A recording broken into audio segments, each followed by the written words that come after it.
Assalamualaikum warahmatullahi wabarakatuh. Anak-anak, dalam pertemuan kali ini kita membahas tentang menerima dan mendistribusikan surat masuk. Perlu kita ketahui bahwa di perusahaan setiap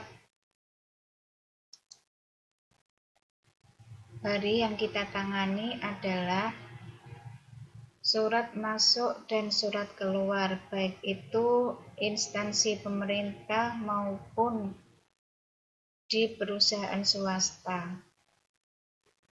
Di kelas 1 kemarin waktu pelajaran kearsipan, pengertian surat masuk dan surat keluar sudah kita bahas. Untuk mengingatkan kembali kalian, apa yang dimaksud dengan surat masuk? Surat masuk adalah surat yang diterima oleh suatu organisasi atau perusahaan yang berasal dari seseorang atau dari suatu organisasi. Jadi surat masuk itu surat yang kita terima dari perusahaan lain, itu namanya surat masuk.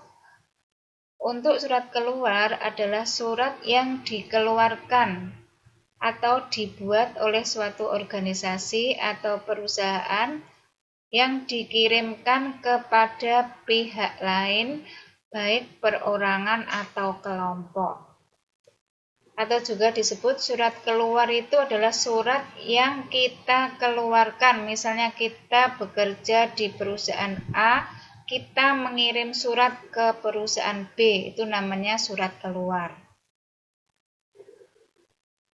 Nah, besar kecilnya suatu kantor ini bisa kita lihat tergantung dari jumlah surat yang datang maupun surat yang keluar setiap harinya.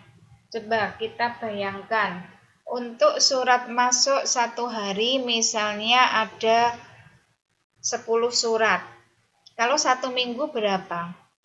Ya, belum 1 bulan, belum 1 tahun. Nah, surat ini kalau kita tidak menanganinya dengan baik, kita tidak menyimpannya dengan baik, surat itu tentunya pasti akan hilang.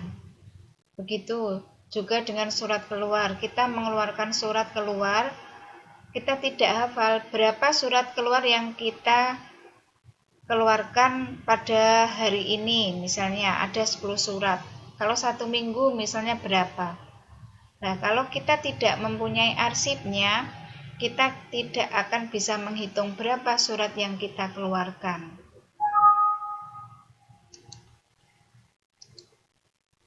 Untuk itu, agar surat tidak hilang ataupun rusak, maka perlu penanganan yang baik. Dalam arti yang sistematis, agar surat tersebut tidak hilang dan tidak rusak. Apabila surat itu kita tidak tangani dengan baik, maka yang rugi itu adalah perusahaan kita sendiri. Apa kerugiannya?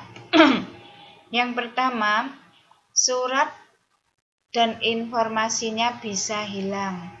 Maksudnya, kita tidak akan hafal, kita tidak akan tahu. Misalnya surat yang kemarin datang, kita tidak mencatatnya. Atau mungkin surat itu adalah surat pesanan barang.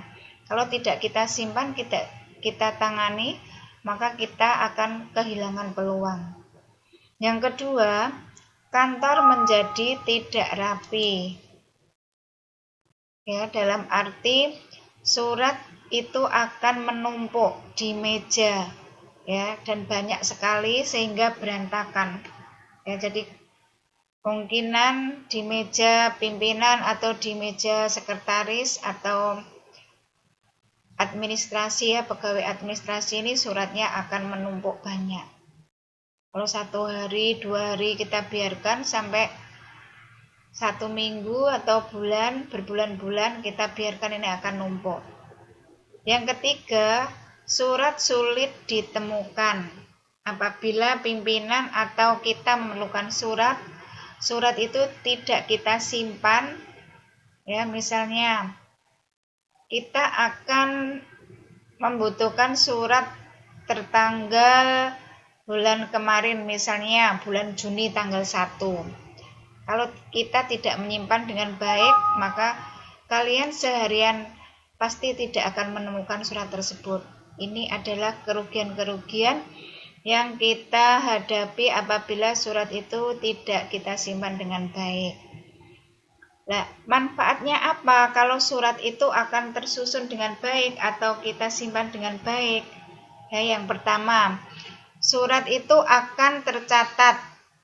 Ya, surat itu akan tercatat. Yang kedua, prosedur penanganan surat jelas.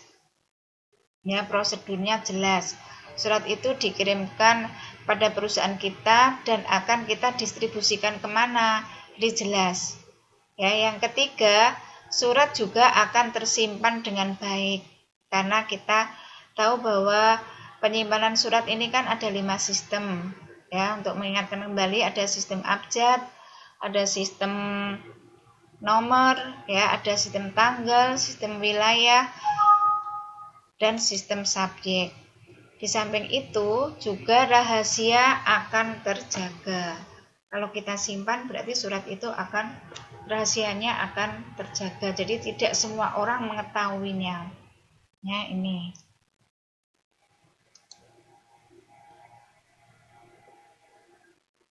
Perlengkapan dalam penanganan surat, ya. Apabila kita akan menangani surat, misalnya surat itu akan kita simpan, apa saja yang kita butuhkan ya dalam penanganan surat. Yang pertama ya, ini hanya ada beberapa contoh saja, yang namanya bagi surat atau tray. Ini berguna untuk tempat surat-surat yang akan kita proses. Ya, contohnya seperti ini. Ya, ini untuk surat yang minta tanda tangan pimpinan atau surat yang akan kita simpan tapi belum kita indeks ya, jadi masih dalam proses. Yang kedua juga ada buku agenda, surat masuk dan surat keluar. Ini contohnya. Kalau surat itu adalah surat masuk, berarti kita catat di dalam buku agenda surat masuk, dan apabila surat itu surat keluar, berarti akan kita catat di buku agenda surat keluar.